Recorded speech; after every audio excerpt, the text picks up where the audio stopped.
안녕하세요. 매일 새로운 사연을 전하는 읽어주는 사연 라디오입니다. 구독과 좋아요, 많은 공유 부탁드립니다. 오늘의 사연 시작하겠습니다. 안녕하세요. 딸아이 하나를 키우고 있는 워킹맘입니다. 남편하고는 현재 이혼 소송 중인데 오늘따라 유난히 마음이 답답하여 이렇게 익명의 힘을 빌려서라도 제 이야기를 해볼까 하여 찾아오게 되었네요. 남편하고는 직장 상사의 소개로 만났습니다. 당시 상사가 저를 좋게 본 건지 제가 먼저 남자친구니어내니 그런 말은 꺼내지도 않았는데 자기가 아는 사람 중에 정말 괜찮은 사람이 있다며 지금의 남편을 소개해 주었죠. 사실 당시 저는 그다지 내키지 않았지만 제가 일하던 회사는 직원 수도 적고 규모도 작아서 괜히 거절했다가 눈밖에 나는 건 아닌지 걱정이 되더라고요. 그래서 일의 연장이다 외근이다 생각하며 나갔던 자리였네요. 그런데 기대가 적었기 때문인지 먼저 나와 있던 남편은 제 기대 이상이었어요. 단지 외모만 말하는 게 아니라 대화를 몇 마디 나눠보니 저랑 성격도 잘 맞는 것 같았고요. 그리고 당시 제가 야구를 무척이나 좋아했는데 남편도 저랑 같은 팀을 응원하고 있는 거예요. 그래서 다음 야구 경기를 같이 보러 가자는 계획이 세워졌고 그렇게 데이트를 한 번 더 두 번 더 하게 되었답니다. 그리고 결국 이렇게 부부의 영까지 맺게 된 거고요. 처음 결혼 이야기가 나왔을 당시 시댁 상황에 대해서 먼저 얘기를 하자면 평생 직장 생활을 하셨다는 아버님과 전업주부로 사신 어머님 그리고 남편에게는 아래로 3살 차이가 나는 여동생이 하나 있었죠. 경제적으로는 이미 아버님이 은퇴를 하셨던 상황이라 연금에 의존해 생활을 하고 계셨고요. 그래서 솔직히 경제적으로 지원을 많이 받을 수가 없었어요. 그래서 제가 친정부모님께도 시댁에서 해주는 만큼만 지원해달라 말씀드렸습니다. 친정부모님께서 조금 더 해주실 수 있다 하셨지만 그건 왠지 제가 내키지가 않았거든요. 그리고 예물이나 예단 혼수 같은 건 남편과 상의하여 허례허식은 걷어내고 진행했네요. 그런데 신혼여행에서 돌아오기가 무섭게 결혼 전과는 달리 어머님 아버님 두 분 다 말 그대로 손자 타령을 하셨습니다. 결혼 전 인사를 드릴 때도 상견례 자리에서도 손자의 시옷자도 꺼낸 적 없던 분들이 갑자기 애는 언제 낳을 거냐 몇이나 낳을 거냐 하나는 외롭다 둘은 낳아야지 하며 온갖 간섭과 훈수를 두시는데 환장하겠더군요. 사실 저는 신혼을 즐기고 싶은 마음도 있었고 제 일에 대한 욕심도 있어서 아이는 조금 늦게 갖고 싶었으니까요. 그래서 남편에게 당신이 어머님 아버님한테 말 좀 잘해줘 했더니 한다는 말이 부모가 1살이라도 어릴 때 애를 가져야 애한테도 좋은 거 아니겠냐면서 남편까지 아이를 빨리 갖자는 식으로 나오는 거예요. 그래서 제가 그럼 내일은 하니까 세상에 엄마라는 직업보다 더 고귀한 일은 없다는 헛소리나 해대면서 말이죠. 결혼 전에는 능력 있는 당당한 제가 좋다던 남자였는데 듣는데 정말 황당해서 어이가 없더라니까요. 그리고 결국 저는 결혼한 지 반년 만에 아이를 가졌습니다. 임신 사실을 알았을 땐 기뻤지만 당혹스럽기도 했고 남들은 감동하고 감격해서 눈물까지 흘린다던데 저는 그런 것보다는 당장 뭐부터 해야 하지? 라는 생각이 컸던 것 같아요. 왜냐하면 당시 직장에서 아름아름 제가 승진대상자라는 이야기가 나오고 있었고 저는 그럴 때마다 아니야 하며 겸손한 척했지만 실은 무척이나 기대하고 있었거든요. 그래서 승진까지는 임신 사실은 숨겨야겠다는 생각을 하고 있었는데 그런데 저희 남편이 본인 말로는 너무 기뻐서 그 기쁨을 주체할 수 없었다면서 저희를 이어준 제 직장 상사에게 연락해 제가 임신을 했으니 너무 힘들게 하지 말아달라는 헛소리를 짓거렸더라고요. 그래서 순식간에 제 임신 소식이 알려지게 되었고 저는 꼭 임신 때문만이 아니라 다른 이유가 있을 수도 있겠지만 어쨌든 승진은 못했어요. 그때 정말 마음의 상처를 많이 받았죠.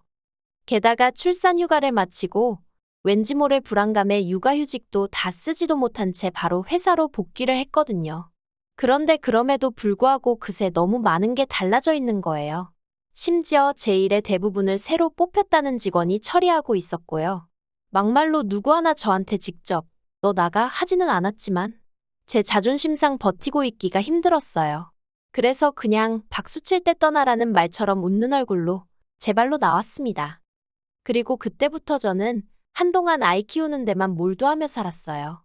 아이가 어린이집에 갈 정도만 되면 다시 일을 알아봐야겠다 생각했죠.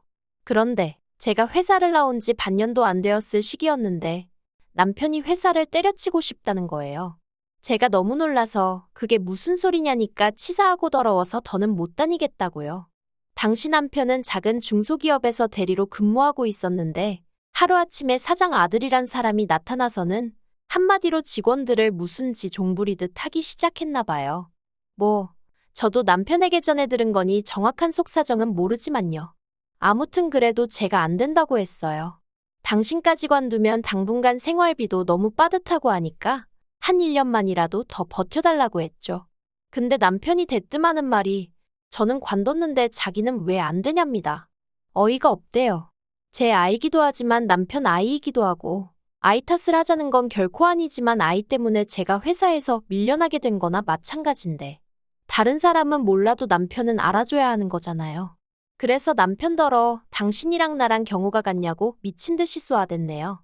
하지만 남편은 기어이 결국 제 의견은 무시하고 회사를 관두더라고요. 저는 그걸 도대체 용서할 수가 없었죠. 그래서 이후로 한 달 정도는 솔직히 제가 남편을 사람 취급도 안 해줬어요.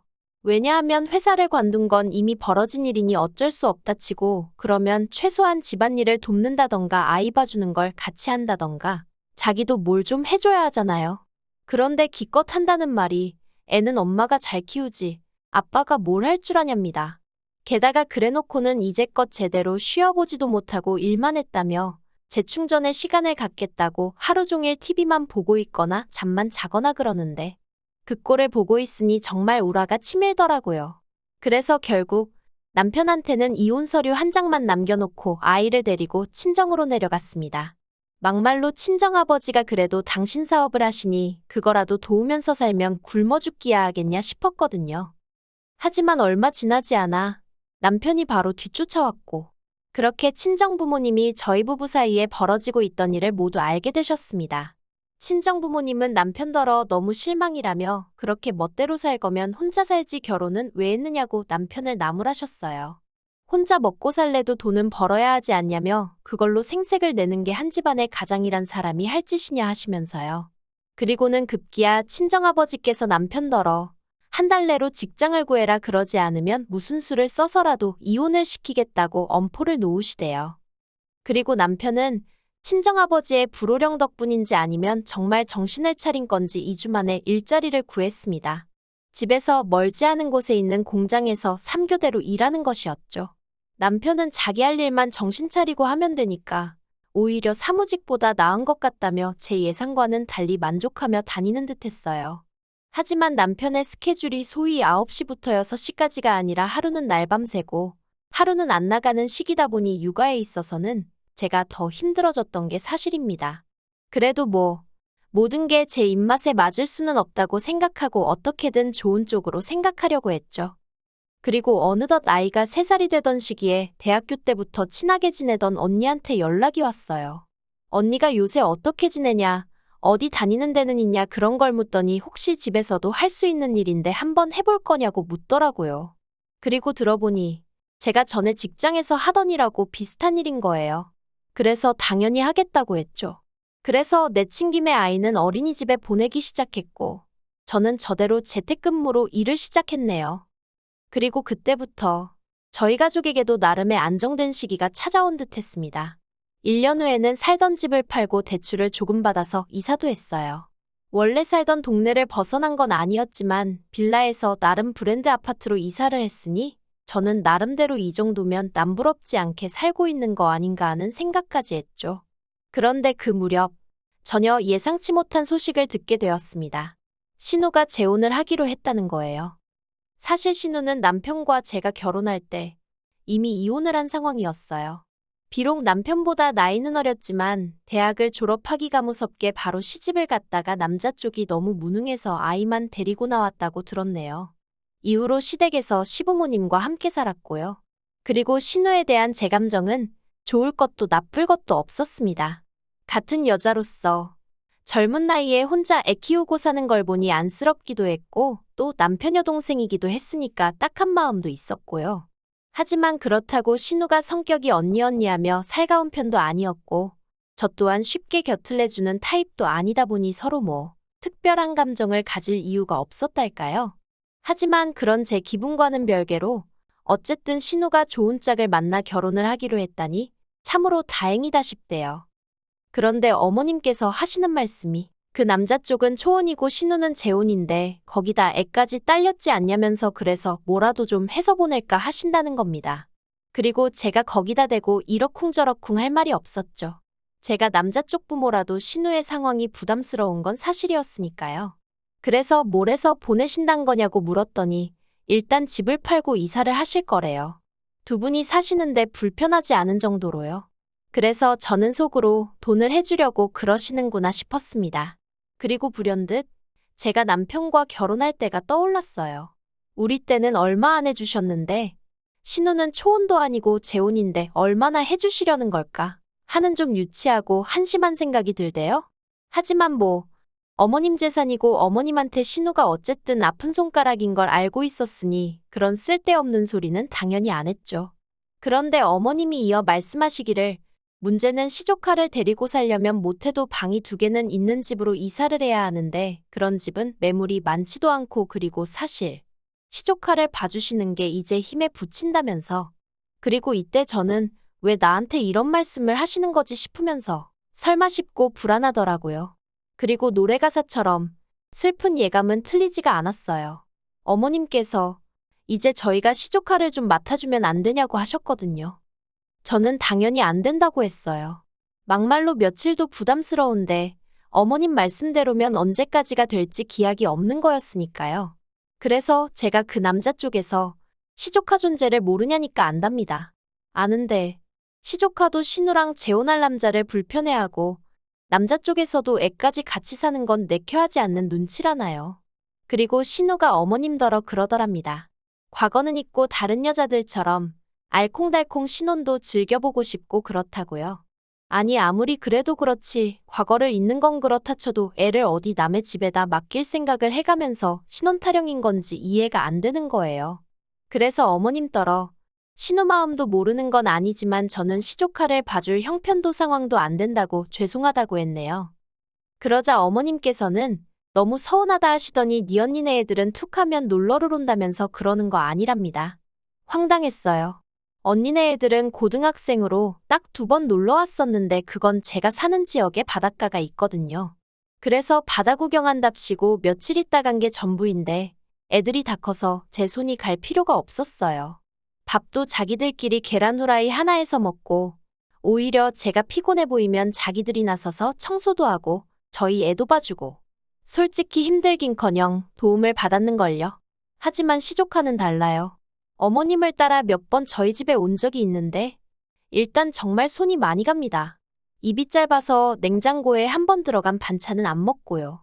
지 손으로 옷 하나 빨아입을 줄도 모르면서 그렇게 하얀 옷만 찾아댄단 어머님의 하소연도 한두 번 들은 게 아니에요. 거기다 저희 애가 좀만 울어대면 듣기 싫다고 온갖 짜증을 냈던 게 지금도 기억에 생생합니다. 그런데 그런 애를 어떻게 제가 데리고 있겠어요? 막말로 돈을 한 달에 얼마씩 준다고 해도 어휴, 싫다는 생각밖에 안 들대요. 그래서 어머님께 친정 조카들하고 비교하시면 안 된다고 그러면 저도 할 말 많다고 해버렸죠. 그랬더니 어머님이 됐답니다. 저 말고 저희 남편하고 얘기해보겠다나요? 그리고 몇 시간 뒤 교대를 마치고 집에 온 남편이 어머님하고 통화를 했다며 먼저 말문을 열었습니다. 저더러 앉아보라더니 한다는 말이 자기 여동생이 결혼하길 바라는 건 맞냐는데 황당하대요. 그래서 당연한 거 아니냐 했더니 그럼 우리가 어떻게든 도와줘야 할 거 아니냐입니다. 한 가족이니까 라면서요. 어이가 없어서 당신 멋대로 회사 때려치고 나 마음고생할 때 어머님이고 신우고 누구 하나 나한테 말이라도 고생한다 애쓴다 뭐 도와줄 건 없냐 물어본 사람 하나 없었다고 했어요. 그때는 나는 남이었고 이제는 한 가족인 거냐 하니까 남편이 잠깐 말이 없더니 이미 지나간 과거 이야기는 해서 뭐하냐입니다. 그리고는 한다는 소리가 자기가 생각해봤는데 시조카를 봐주거나 아니면 우리가 돈을 얼마라도 해주는 게 제일 좋은 방법인 것 같다나요. 시조카 얘기로도 이미 날이 설 대로 섰는데 아니 무슨 돈.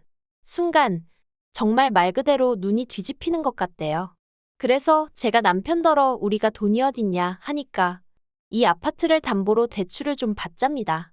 그러면 시부모님도 집까지 줄여가며 이사 안 하셔도 되고 그러면 시조카도 계속 살던 데서 살 수 있으니까 좋은 게 좋은 거 아니냐며? 그래서 그러면 시부모님더러 대출받아서 신우 시집 보내시라고 하면 되겠네 했어요. 그랬더니 그러면 나이 드신 분들이 그 빚을 어떻게 갚냐면서 저더러 생각이 없다며 짜증이 돼요? 아니, 그럼 우리가 대출받으면 우리는 그 빚을 어느 세월에 어떻게 갚냐니까. 우린 아직 젊으니까 열심히 벌어서 갚으면 된다는데, 아니 미쳤다고 신우 재혼하는데 거기다 돈 내주고, 왜 내가 생으로 그 돈을 갚아야 한다는 건지. 남편더러 어이가 없다고 했습니다. 우리 세 식구 잘 먹고 잘 살궁리나 하고 살라고, 능력도 안 되면서 시부모님의 신우비위까지 맞출 생각하지 말라고 확 소리를 질러버렸죠. 그랬더니 자기는 매번 처형내 애들이 올 때마다 한 번도 싫은 내색을 한 적이 없는데 저는 어쩜 이러냐면서 저더러 속이 좁답니다. 그리고는 자기도 이번엔 양보를 못하겠대요. 그러더니 정말 며칠 뒤 저 보란듯이 시조카를 데려온 게 아니겠어요? 어이가 없고 한편으론 시조카가 무슨 죄인가 싶었지만 결국엔 저희 딸만 데리고 친정으로 향했습니다. 그런데 한 열흘 또 안 돼서 어머님한테 연락이 왔어요. 아주 쫓아내는 방법도 여러 가지라면서 분통을 터뜨리시길래 무슨 말씀이시냐? 저는 친정에 있다니까 그게 문제랍니다. 남자 둘이서 뭘 어떻게 하라고 그렇게 남편이랑 시조카만 남겨놓고 친정으로 내뺐냐고요. 그리고 듣자 하니 남편도 지가 할 줄 아는 게 없으니까 매 끼니마다 컵라면 주고 배달음식 시켜주고 그랬나 봐요. 빨래도 그렇게 세탁기 사용법을 알려주고 또 알려줘도 귀등으로도 안 듣더니 한마디로 뭐 아무것도 안 챙겨주고 못 해줬던 모양이죠? 애가 불편해서 못 있겠다고 할머니 댁으로 가겠다 하더랍니다. 그리고 그제서야 남편도 시조카도 갔으니 저더러 돌아오라고 연락이 왔어요. 자기가 생각이 짧았다면서? 그런데 저는 솔직히 친정에 가 있는 동안 생각이 많이 정리가 되었거든요. 남편이 없어도 생활비가 조금 빠듯할 뿐이지 어디서도 빈자리가 느껴지지 않았달까요?